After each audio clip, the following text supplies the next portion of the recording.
Alright, so I'm going to walk through how to balance a chemical reaction. I'm going to use the same example from lesson 6, so you guys can follow along with all those diagrams there too. I'm just going to write here on my screen to try to make it a little bit simpler. If both this video and the text explanation in the lesson, if neither of these are helpful for you or not quite enough and you're still feeling confused, please let me know and ask for help. You can come on office hours and we can walk through all of the problems in the lesson just live together. I can share my screen with you and write on it like this and we can work through the problem together. Or you can just message me, hey, that video was confusing, here are my questions, and I can respond back in text or make another video, or we can jump on a call and I can help you out. So please let me know what you guys need. So I'm going to go ahead and get started. So remember that what we're doing when we balance an equation is we are trying to make sure that it's possible, that it makes sense. If you remember, we have these two sides of our equation, the left and the right. We can think of it like before and after. The stuff over here on the left is before, and on the right is after. So it's the same atoms at two different points in time. So that's why we have to balance, because what we're seeing here is on the left we have two hydrogen atoms. On the left at the beginning we have two oxygen atoms, but at the right it doesn't add up. We only have one oxygen, this little red guy here, but we do have two hydrogen, so it looks like our hydrogen are balanced to start, but this is wrong. We can't, this oxygen still has to be there. It can't disappear. So that's why we have to balance equations, to take that into account. So I'll leave my before and after up there because I think it's an important reminder. So what we do is we add coefficients, which if you remember, those are those big numbers, right, that go like here. I'll just draw a fake one as an example. And that tells you that there's two of that entire molecule. So before we do that, let's review how we counted everything up. So on the reactant side, on the left side, and I'll put an R here for right, on the reactant side on the left, we have two hydrogen atoms. We can see that here in the actual symbol because it says H2, and we can see that here in the little drawing because there are two little circles, two hydrogen atoms there. So you can either count the circles in this case or look at that subscript number, just like we did in the last video for lesson 3. So we have H2 here, that's where this 2 comes from. This 2 here comes from this 2 in O2. So again, it's the same formula basically, but we have two oxygen atoms here. So, and we can also just count those little circles. So just to kind of show where that counting comes from, when you guys are doing problems on your own, right, this table won't be here for you. You'll have to create this yourself. You'll have to count this up yourself. And now on the right-hand side, on the after side, we can see we have two H2, right? These are our two little hydrogen here in our water molecule. So that's what this 2 here is for.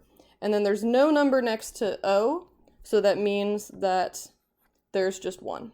And this is a little simpler than the one we did in lesson 3, just counting up the atoms is at least, because there's no coefficients yet. There's nothing here, so it's just, all we have to do is look at the subscript. So that's where this 2, 2, 2, and 1 comes from. And if you're not following, if you don't know where I got those things from, stop the video, send me a message, ask me a question, and I'll help you out. So now we already talked about what the problem is. You can see it down here in the numbers too. On the left, these have to be equal. Our hydrogen atoms on the left have to be equal to the hydrogen atoms on the right. The oxygen atoms on the left have to be equal to the ones on the right. They don't necessarily have to be equal to each other. It's just a coincidence that right now these numbers here are both 2. They don't necessarily have to be the same. So we already talked about what's not balanced. It's the oxygen. There is only 1 here when there should be 2. So in order to fix that, we are going to add a second oxygen molecule. So I'll erase my little before and after since my pictures are in the way, but I have added a second water molecule. I just copied that picture, so now you can see there is a second oxygen atom. There are 2 of those little red circles just like on the left side. That's what makes it balanced. And in order to have these two molecules here, I add a 2 for my coefficient. So this 2 means that there are 2 of these molecules. That's what that 2 means. So I'll erase my little circles. We have to adjust our count. We have added a second water molecule. We've added this 2 coefficient here. So we need to change our count. So now, again, we can just count the little circles here. We have 1, 2 oxygen atoms. So now we can change this 1 to a 2. And we have 4 hydrogen atoms now. We have 4 of the little white circles. And you can also see in the equation, if we think of this coefficient like a coefficient in math and multiply it through, 2 times 2 gives us 4 hydrogen, the 4 little white circles, and then 2 times just the 1 oxygen gives us 2 oxygen. So I'll go ahead and erase those parentheses because we don't write them there in chemistry, but it kind of helps us remind us what the math looks like. And we now have 4 hydrogen atoms. So now oxygen is balanced now. We have 2 on the left, 2 on the right. That looks good. That's what we want. But by balancing oxygen, we've now messed up hydrogen. And that's something that happens a lot in these problems. You'll kind of have to go back and forth. You'll think you've got it perfect, and then by fixing it, you've made another little mistake. Or it seems like it, but it's not a mistake. It's just part of the process. So now we have to go back over to the left-hand side, and we have to figure out how we can get 4 hydrogen atoms on the left. And again, this is where teaching to a computer screen gets kind of weird, because normally I would want to ask you guys if you see what's happening here. But if this doesn't make sense to you, just send me a message and ask me some questions and I'll help you out. In order to get 2 hydrogen atoms, we have to put a coefficient of 2 here next to hydrogen. We don't actually have to write anything next to oxygen because we only needed 2 of those. These 2 little red dots here, they're already accounted for. We don't need to mess with that. It's all good. So by writing a coefficient of 2 here, we have created a second molecule. So I added that to my picture, and now if you count these up, there are 4 hydrogen atoms, 1, 2, 3, 4. And we can also think of the math way here, looking at the coefficient. 2 times 2 gives us 4 hydrogen atoms. So now hydrogen is balanced also. We have 4 hydrogen atoms on the left, on the reactant side. We have 4 on the right, and that is exactly what we need. So notice we don't need the numbers of hydrogen and oxygen don't have to be the same as each other. It's okay that we change that. This little equal sign here represents the only part that has to be equal. So we have 4 hydrogen atoms at the left side and 4 on the right side. Because again, they're the same atoms, right?